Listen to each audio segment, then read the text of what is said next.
예수님 오시기 한 500년 정도 전에 479년 정도인데요. 이 스파르타라고 들어보셨죠?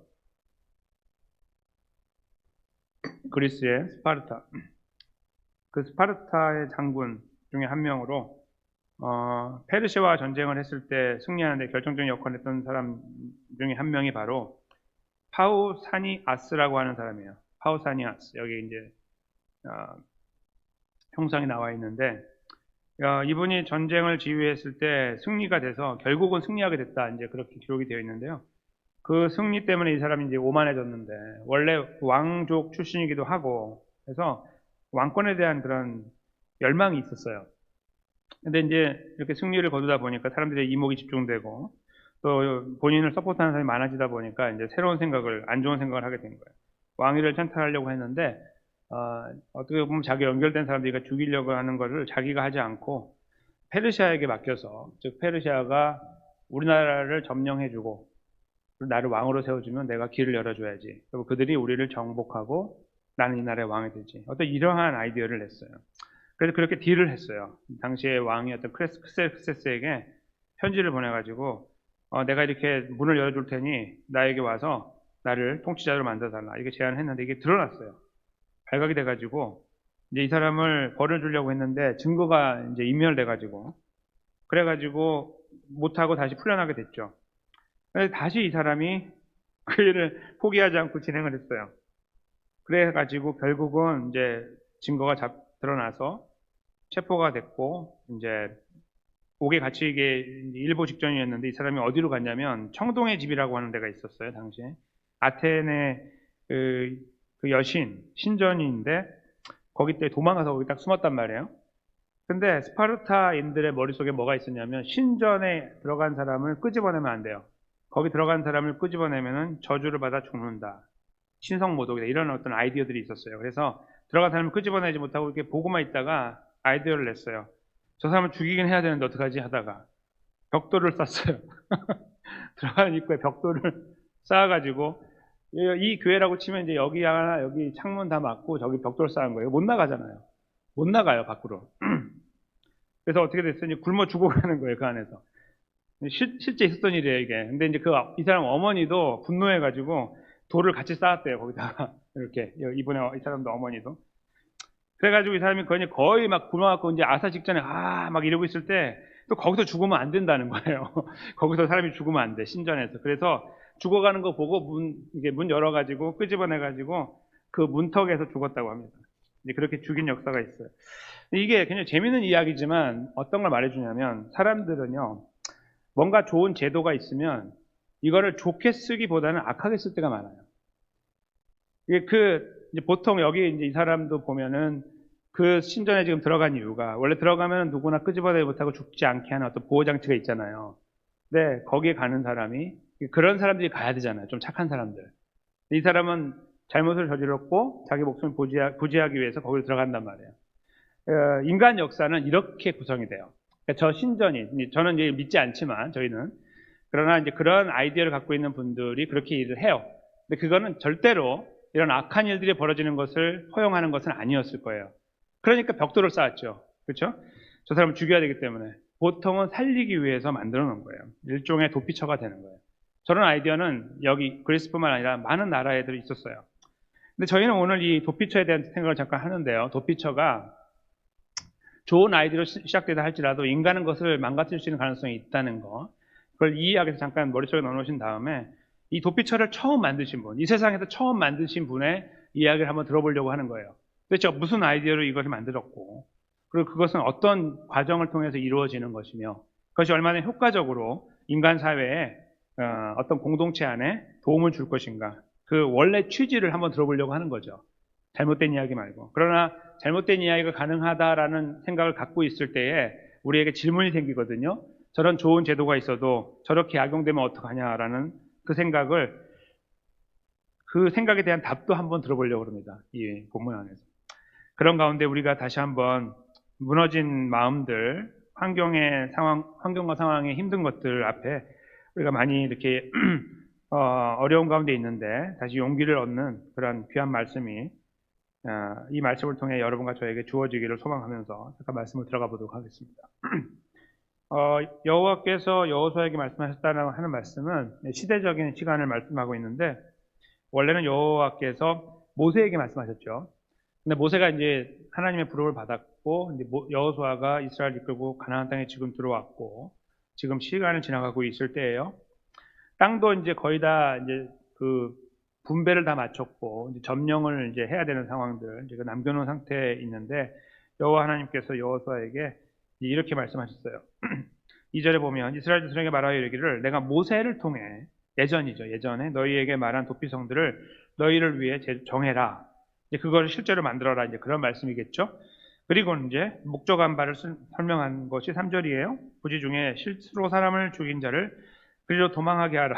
이는 너희를 위해 피해 보복자를 피할 곳이다. 이렇게 피해 보복자 달려오면 피할 수 있는 그런 자리를 만든 거다. 이제 아까 도피처 또는 피난처를 만드는 거죠.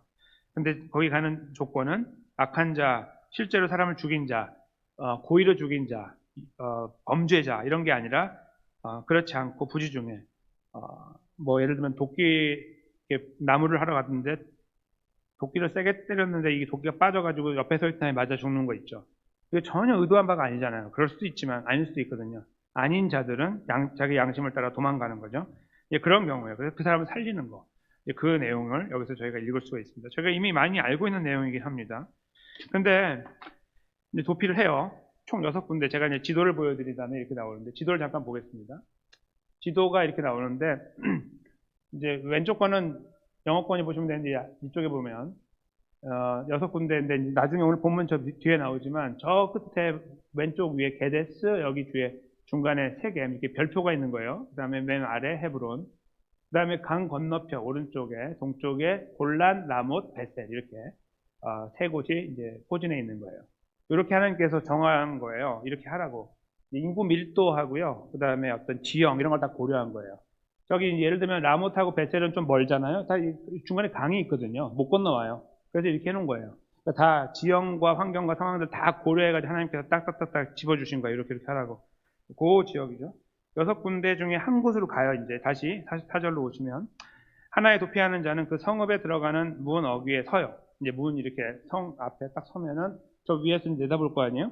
그 성읍의 장로들이 물어봐요. 너 뭐냐? 물어보면 그 귀에다가 자기 사건을 말해요. 4절 중간이죠.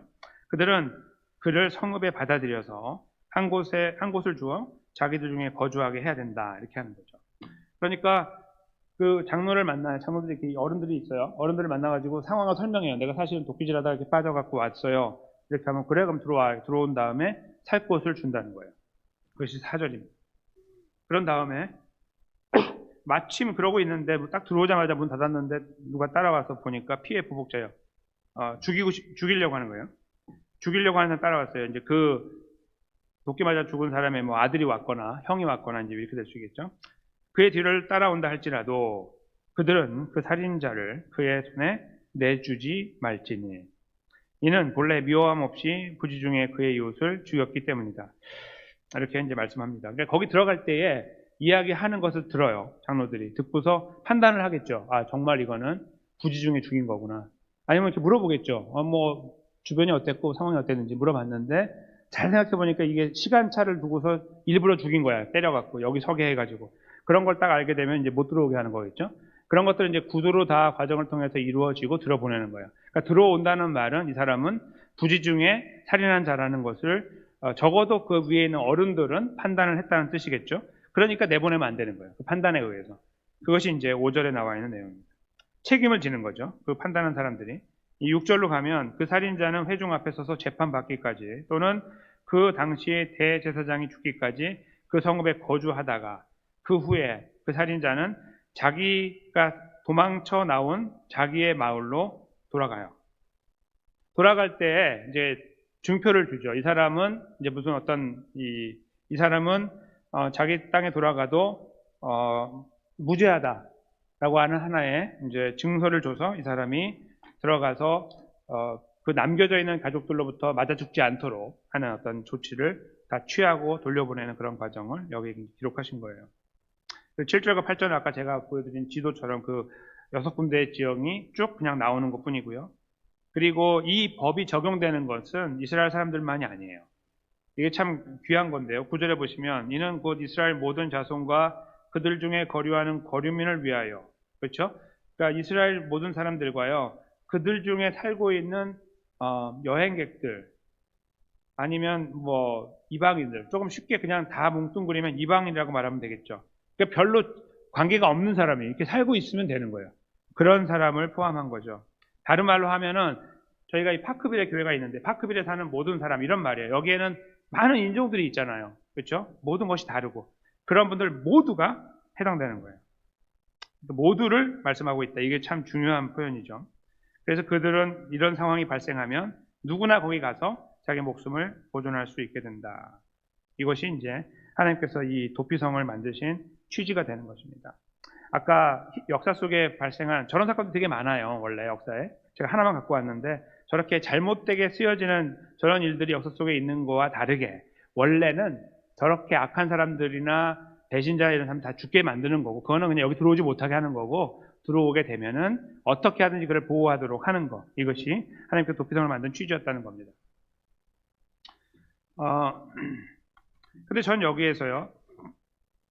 요 내용이 나온 것을 좀 몇 가지 더 다른 부분과 연계해가지고 말씀을 좀 드려보려고 그래요. 지금 오늘 본문은 이제 도피성을 하나님 말씀하실 때에 이렇게 한 3가지 방향으로 말씀했거든요. 딱 3군데 나오는데 여기가 이제 제일 마지막이고 모세가 살던 시대에 민수기하고 신명기에 나와요.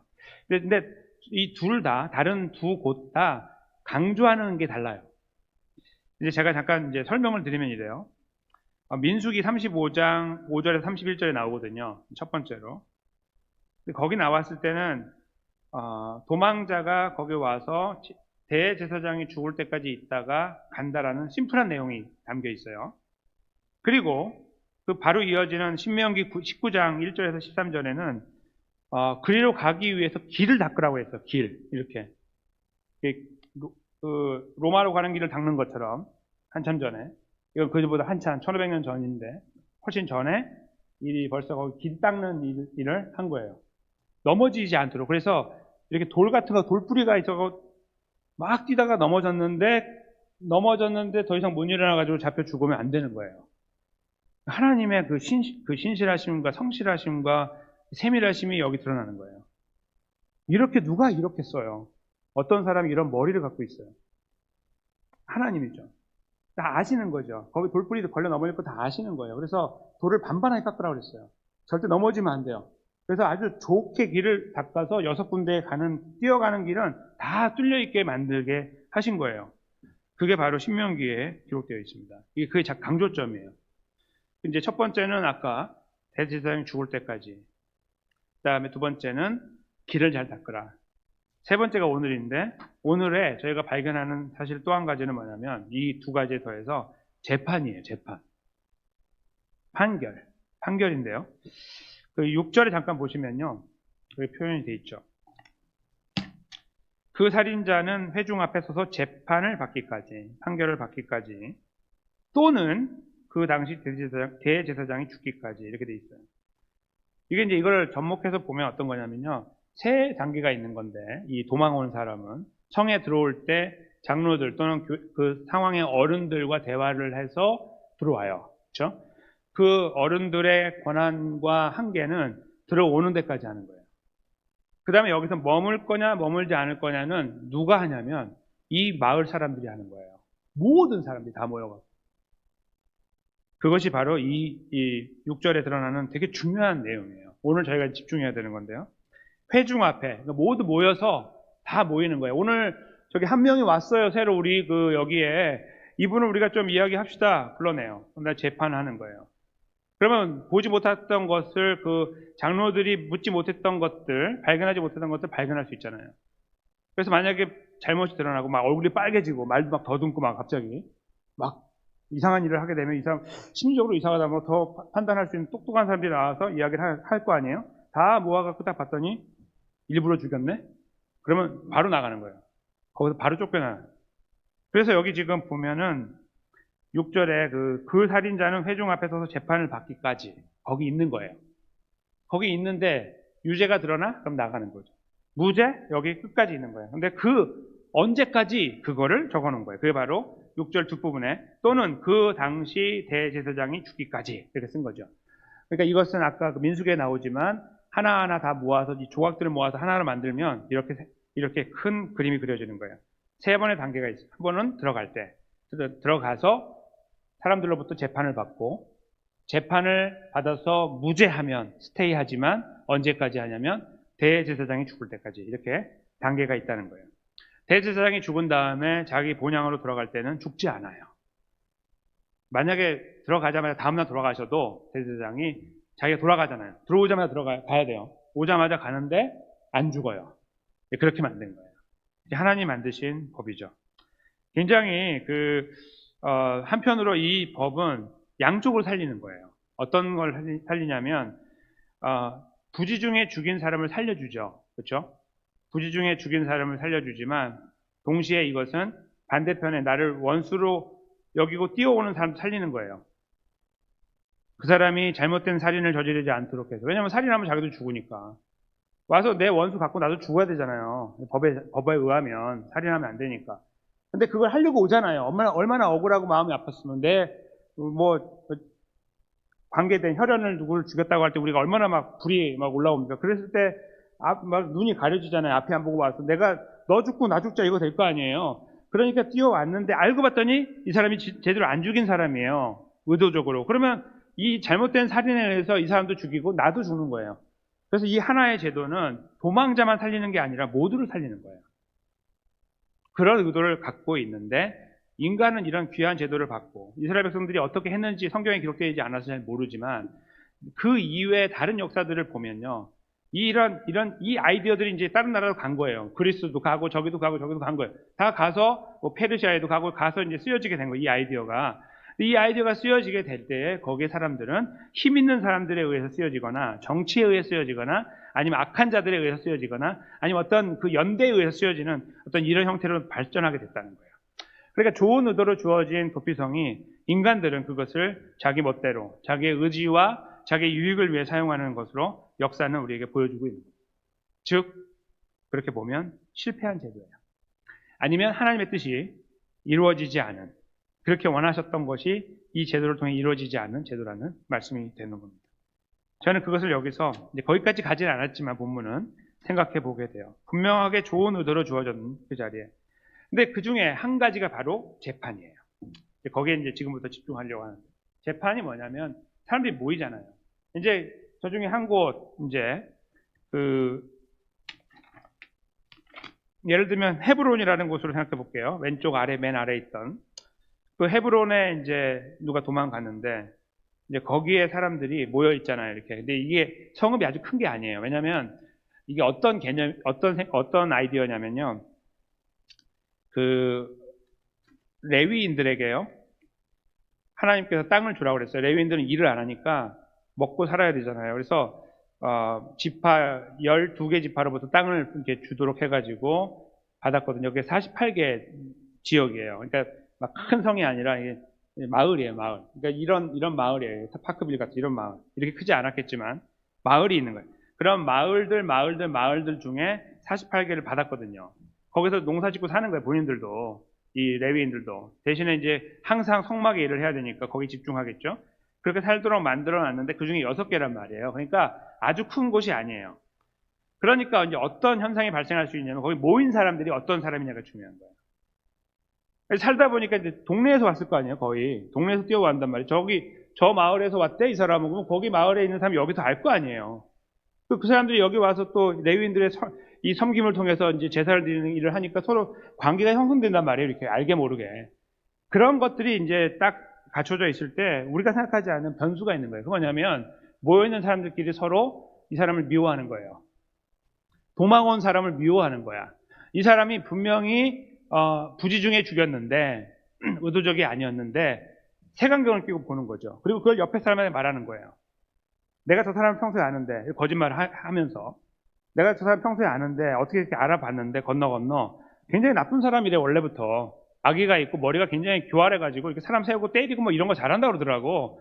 그래 저기 세워놓고 각도 딱 재가지고 머리가 좋으니까 이거 해가지고 죽인 거야 라고 어떤 루머를 만들어요. 거짓 소문을. 그래가지고 사람들이 이렇게 그 편을 만든다고 해보세요. 예를 들어 100명이 있다고 했는데 그 안에 100명이 이제 판단을 한다고 할 때 만약에 이 과반수로 만약에 한다고 하면요. 51명을 만들어 자기 편을. 그럼 어떻게 됩니까? 그래서 이 사람은 죄인이 되는 거예요. 그 군중에 의해서.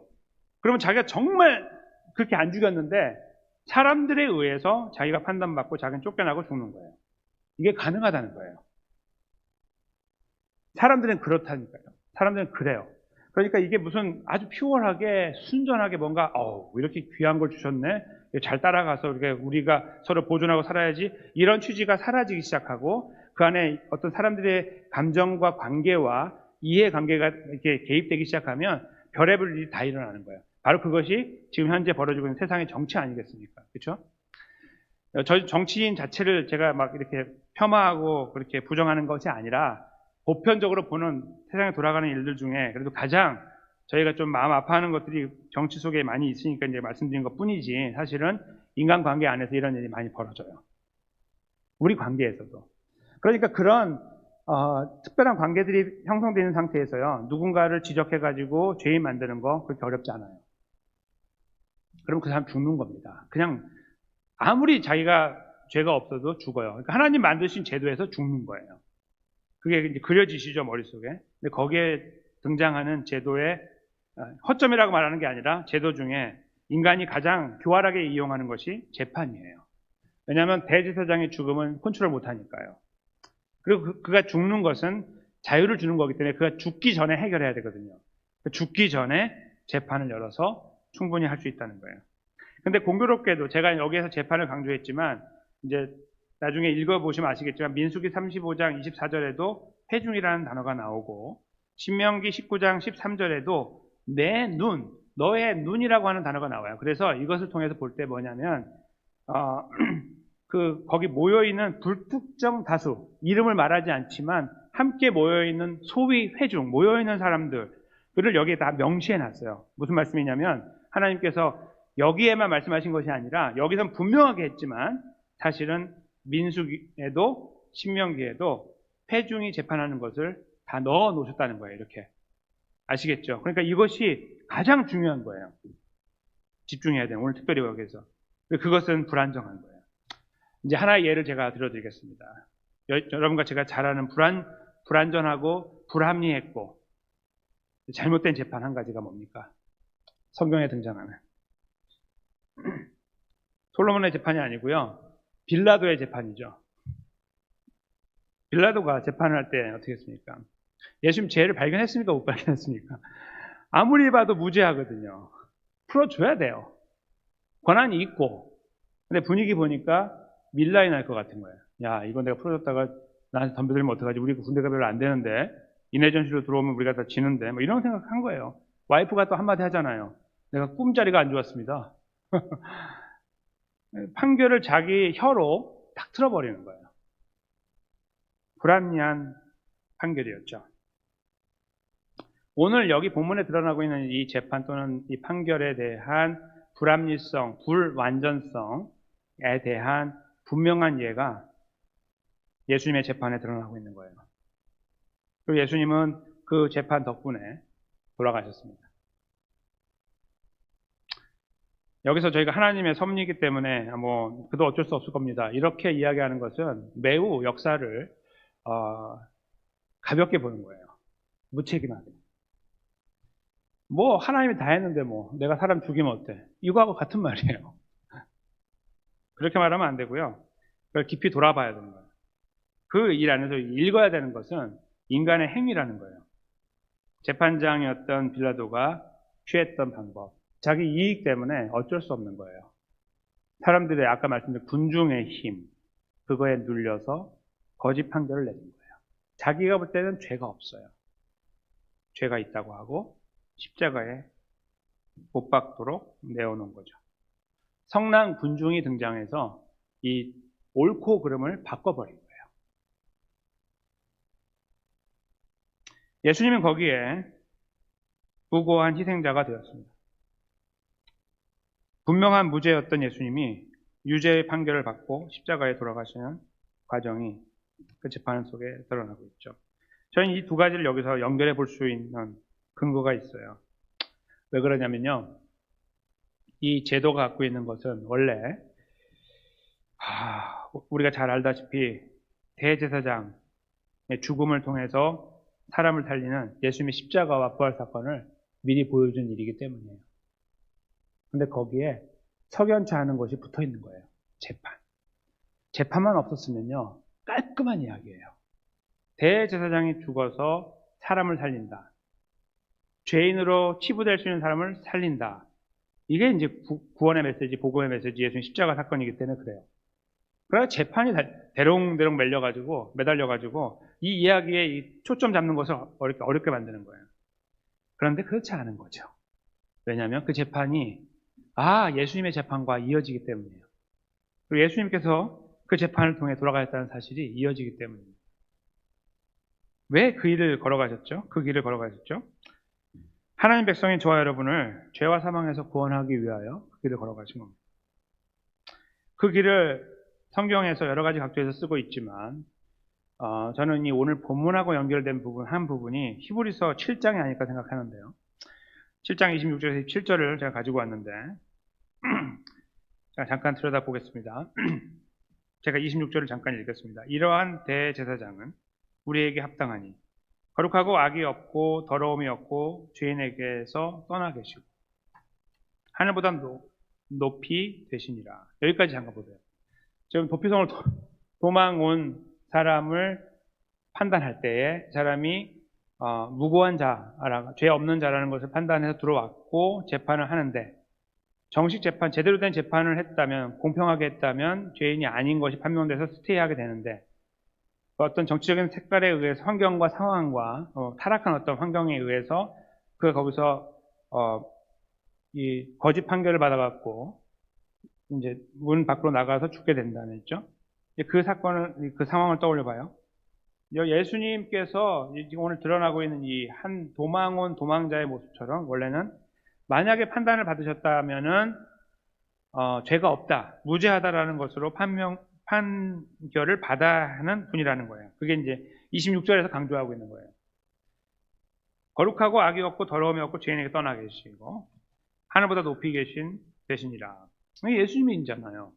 그러니까 그 어떤 법이나 어떠한 제도가 예수님을 걸고 넘어지겠습니까? 안 돼요. 그런 존재였다는 거예요. 도망 왔는데 깨끗한 존재처럼. 근데 그는 저 대제사장들이 먼저 자기 죄를 위하고 다음에 백성의 죄를 위하여 날마다 제사 드리는 것과 같이 할 필요가 없으니 이는 그가 단번에 자기를 드려 이루셨기 때문이다. 근데 여기에서 지금 표현하는 것은 뭐냐면요. 대제사장들이 이제 제물을 통하여 제물을 바쳐서 백성들의 죄를 이제 하나님께 올려드리거든요. 용서해달라고. 그런데 그것을 해야 될 이유가 없으니 한 번에 이루었기 때문이다. 단번에 자기를 드려 이루었기 때문이다. 한 번에 이루었는데 어떻게 했냐면 자기를 드린 거예요. 제가 한 번 말씀드린 적이 있죠. 대제사장이 여기 서 있는데 이제 원래는 이거 잡는 건 안 하죠. 근데 이제 잡는 걸 한다고 이제 가정을 하고 그 역할을 이제 드리는 역할을 하니까 대제사장이 여기 서 있어요. 칼을 딱 하나 갖고 있어요. 이제 각을 떠야 되니까. 근데 그걸로 누구를 뜨는 거예요? 자기를 뜨는 거예요. 이렇게. 이 말씀이 그 말씀이에요. 대제사장인데 재물이 어디 있지? 재물을 찾는 게 아니고 자기가 재물이 되는 거예요. 그러니까 죄가 없는 존재가 죄에 있는 존재로 바뀌었잖아요. 이렇게 빌라도의 재판을 통해서 그 죄를 뒤집어 쓴 다음에 그리고 이제 이걸 해결하기 위해서 누구를 불러서 대신하는 게 아니라 칼을 하나 시퍼렇게 갈아가지고 자르기 시작하는 거예요. 자기를 이렇게. 그런 다음에 다 자르고 불을 태우는 거죠. 그래서 자기를 드리는 거예요. 그게 바로 27절 뒷부분에 나와 있는 내용이에요. 단번에 자기를 드려서 이루었다. 제사장, 대제사장인데 자기가 자기를 드려서 이루었다. 그 자리에 있으면 안 되는 아주 깨끗한 존재, 순전한 존재이셨는데 그 26절의 표현대로 그는 그 길을 걸어가셨다. 이것이 바로 히브리서 7장 26절, 27절에서 선언하시는 내용이 됩니다. 아까 말씀드린 것처럼 이 도피성 제도는 저희들에게 생명을 부재할 수 있거나 상방간의 살인을 막아서 공동체를 보존하기 위한 하나님의 특별하신 방법이었고 은혜의 방편이었다는 것을 확인했으나 인간 역사는 그것을 그렇게 보존하지 못해 왔음을 발견하게 되고 저희가 이제 조금 더 확장한다면 굳이 그런 도피성 어떤 상황이나 이런 게 아니라 할지라도 우리도 모르는 사이에 우리라고 하는 어떤 집단을, 공동체를 보존하기 위해서 어쩔 수 없이 만드는 일들을 충분히 이루어갈 수 있다는 것도 확인하게 된다는 거예요. 그것이 어떤 작은 공동체, 두세 명이 모여있는 공동체일 수도 있어요. 2명, 그렇죠. 3명이면 2대1이 되잖아요. 이렇게. 그렇죠?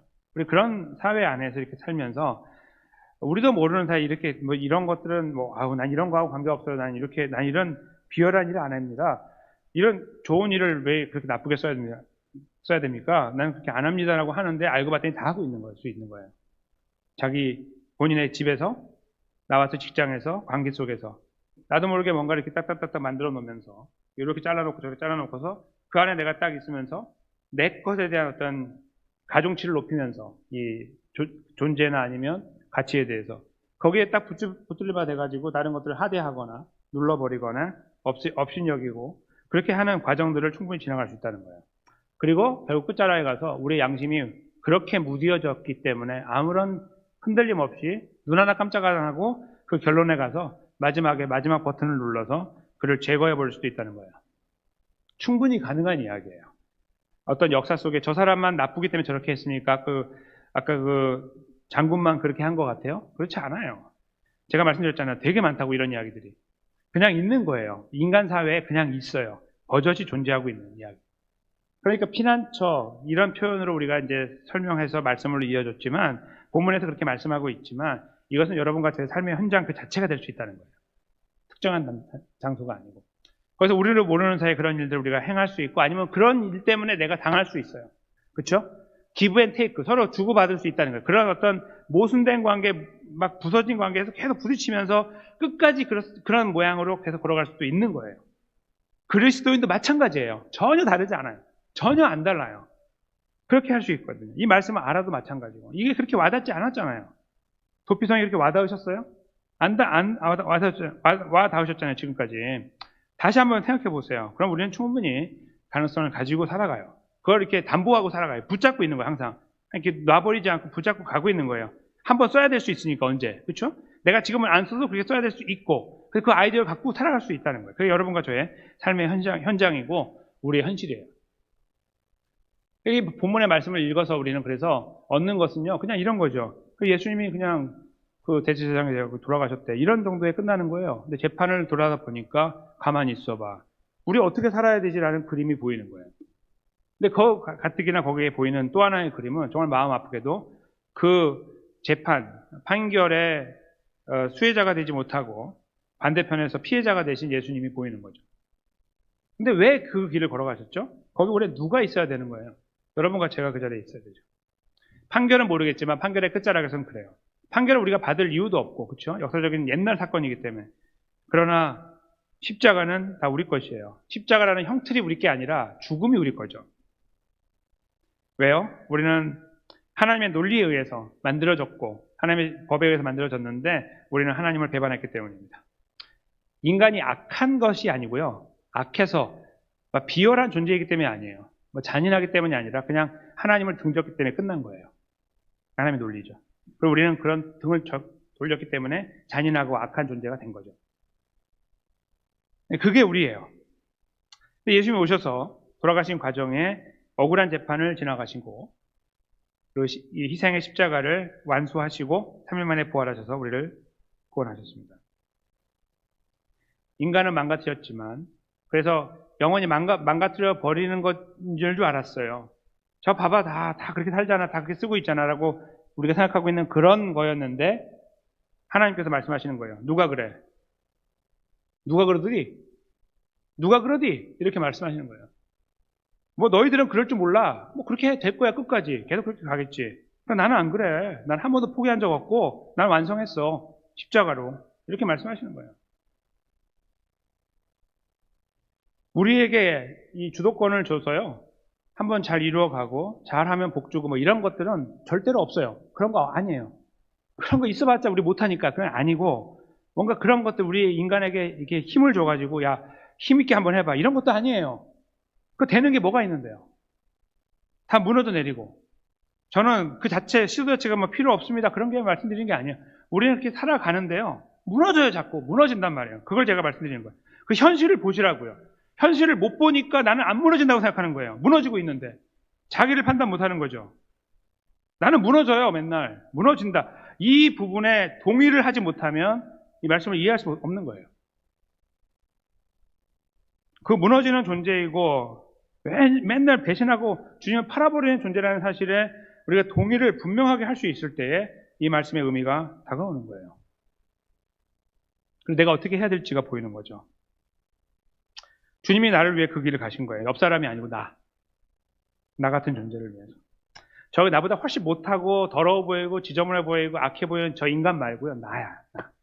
저 사람하고 나하고 관계없습니다. 나를 위해서 오셨는데 내가 나를 들여다보니까 저 사람하고 내가 다른 게 없고 어쩌면 제가 더 나빠. 저는 저를 잘 포장할 수 있거든요. 이 사람은 포장 못해요. 다 드러나는 거예요.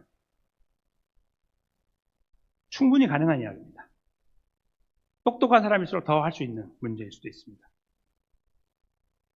우리는 그런 현실 속에 살아가고 있어요. 근데 예수님의 십자가는 묵묵히 말씀하시는 거예요. 뭐 이래라 저래라 말씀하는 게 아니라 내가 있잖아 그때 십자가 지기 전에 당했던 그 재판 너 봤어? 빌라도가 했던 거 다시 한번 읽어봐. 내가 있잖아 그때 참 굉장히 억울했어. 그리고 내가 그때 십자가 지고 가는데 참 힘들더라고.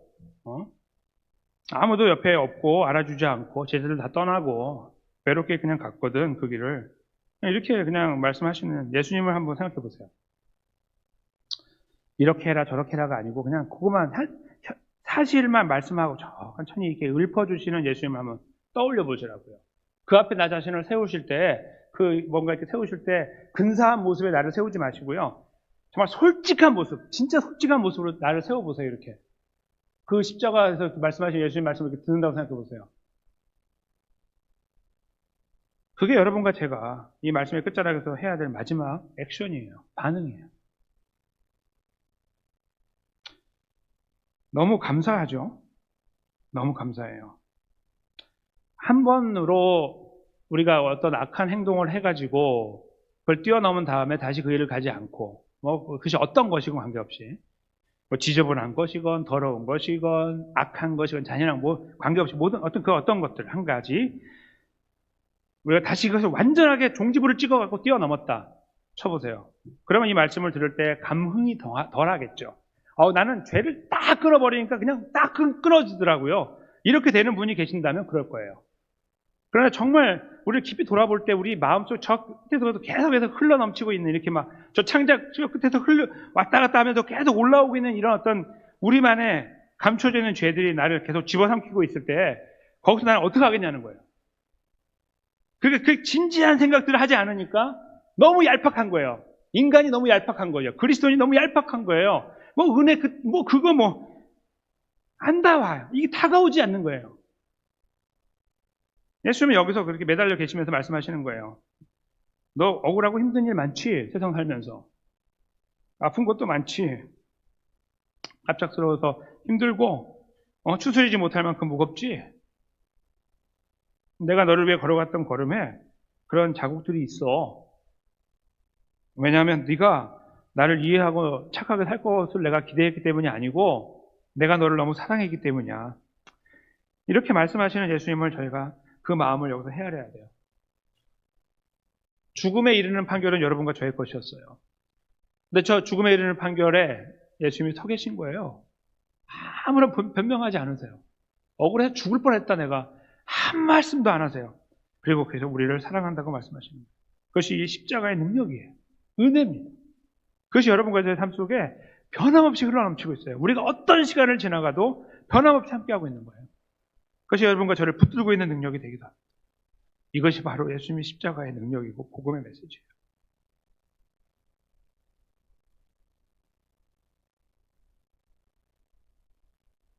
그 십자가를 묵묵히 바라보면 소망이 생깁니다. 아이러니하죠? 우리 그래서 다 내어놓고 털썩 주저앉아 있는데 소망이 보여요. 위로가 다가오고 격려와 힘이 주어져요.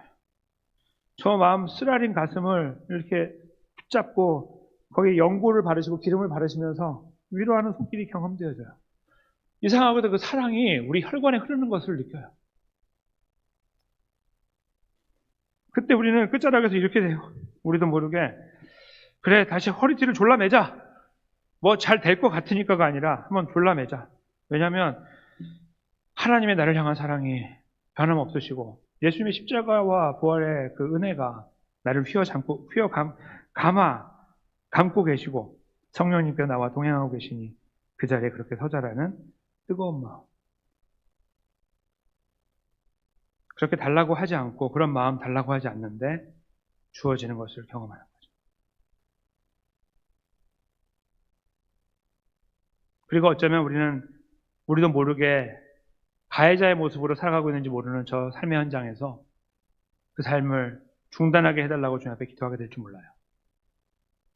더 이상 못 해먹겠습니다, 하나님. 이런 인생 내가 더 이상 못 살겠습니다. 이렇게 주님 앞에 기도하게 될지 모릅니다. 그렇게 오신 분도 계시죠? 뜨겁게. 그 길을 포기하지 않으시겠죠? 그런 기도 들어보지 못하신 분들은 그렇게 기도드리겠죠. 하나님, 저를 불쌍히 여겨주세요. 라고 말이죠. 우리들의 힘은 여전히 약하고 이 말씀의 끝에서 우리는 또 다른 같은 다람쥐 쳇바퀴의 형식의 그 삶의 내용을 다시 답습하며 걸어갈지 모릅니다. 그럼에도 불구하고 우리는 이 말씀을 주신 하나님의 마음을 헤아리면서